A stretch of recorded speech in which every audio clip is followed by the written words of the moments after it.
en un momento además que consideramos que es clave de resignificación académica del primero, del arte, y de cuestionamiento y reformulación de la segunda, de la ciencia. Recordemos, por ejemplo, aquí la extensa polémica sobre arte ya desde los griegos y principalmente visible a partir de la segunda mitad del siglo XX sobre el derecho a reclamar el estatuto de ciencia de los saberes humanísticos sociales, algunos de ellos emergentes, nuevos en el conjunto tradicional de los mismos, así como en la actualidad la reivindicación del arte en todas sus manifestaciones para formar parte de los currícula universitarios con carta de naturaleza propia y a pie de igualdad respecto de otras áreas de conocimiento.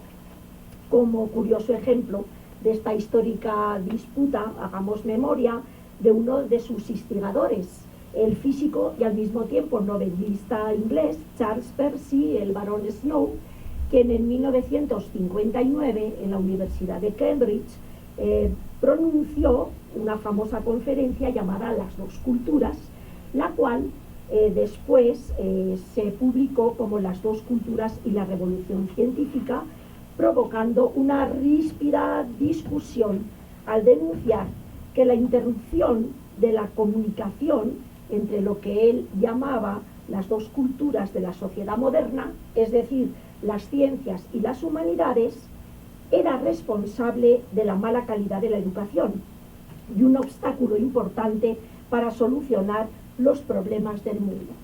En palabras suyas del barón Snow, decía que en buen número de ocasiones he estado presente en reuniones de personas a quienes, de acuerdo a los estándares de la cultura tradicional, todos tienen por muy cultas y que con considerable gusto vienen expresando su incredulidad ante la incultura de los científicos. Una o dos veces me han provocado y he preguntado a quienes estaban presentes cuántos de ellos podrían describir la segunda ley de la termodinámica. La respuesta fue fría y también negativa, y sin embargo, lo que yo preguntaba puede considerarse el equivalente científico de ¿ha leído usted alguna obra de Shakespeare? Bien, partiendo pues de criterios reflexivos y no conclusivos, el objetivo de esta ponencia es aportar valoraciones a la temática desde la mirada del artista y además investigador, que compagina la academia y el arte en su quehacer cotidiano. Recordemos que dos de las autoras son profesoras de música y al mismo tiempo son artistas, son intérpretes. Para ello nos hemos apoyado en diversas fuentes, se pueden citar varios, verán luego en las referencias de la publicación, que respaldan la reflexión acerca del tema y proponen nuevos debates al respecto, algunos centrados en la epistemología de la investigación artística en el contexto universitario, pero otros también que salen de la academia y enfrentan retos mayores al contemplar la investigación artística en el plano profesional o social. Entre estos criterios encontramos una posición muy interesante que ratifica lo anteriormente dicho, cuando Henk Borgdorf, que es un teórico del arte holandés, afirma que se podría argumentar que el mundo académico orientado hacia la investigación contempla los doctorados profesionales, es decir, los de música, artes escénicas, plástica y demás, como inferiores, mientras que a su vez el mundo del arte profesional tiende a mirar con desprecio los grados más académicos como los másters o los doctorados tradicionales o científicos.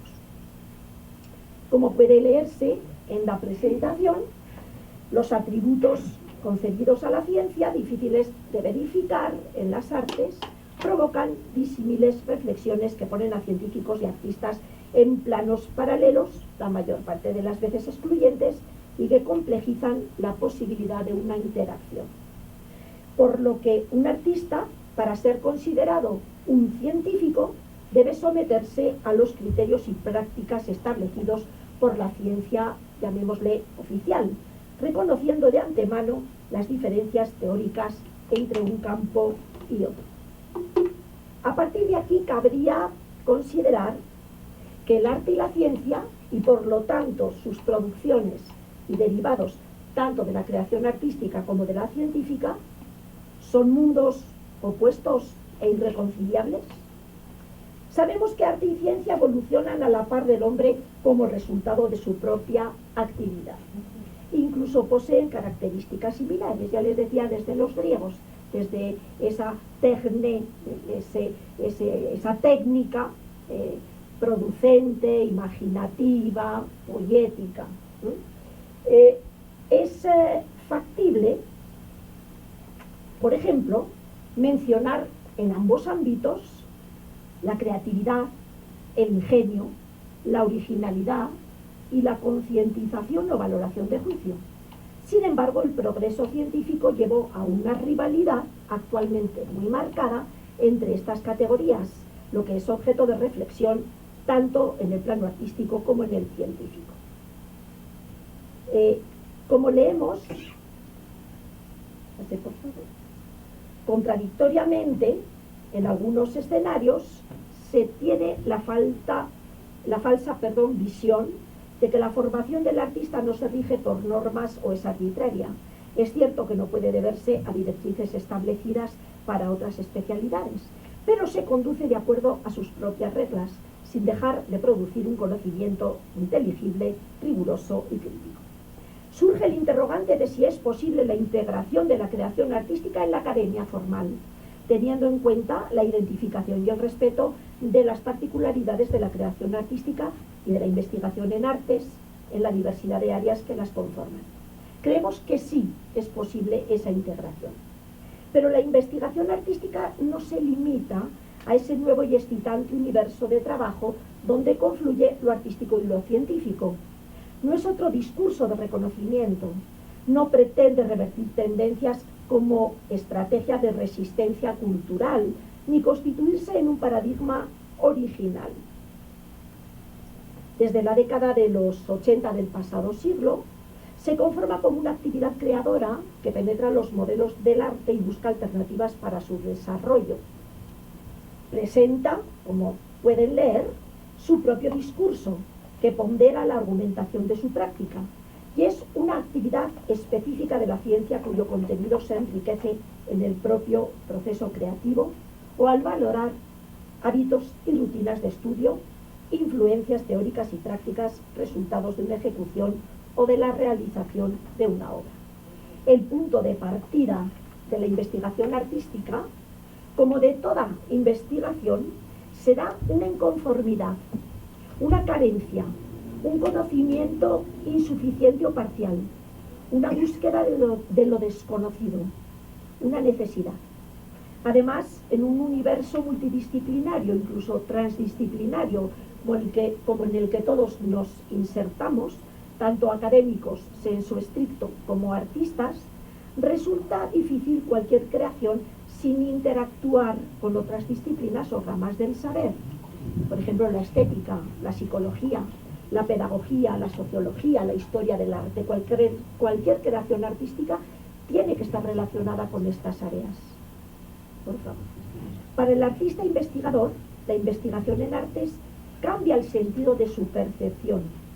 Le ayuda a resolver más rápida y correctamente los interrogantes que se presentan en el proceso creativo.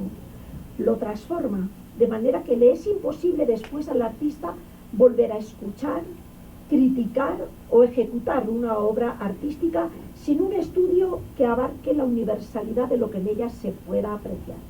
Así, producción y creación se equiparan y comparten unos mismos mecanismos de validación, que esto es algo importante. ¿Quién puede decir que un estudio es científico o no? ¿Quién puede decir que una obra creativa es una obra de arte o no?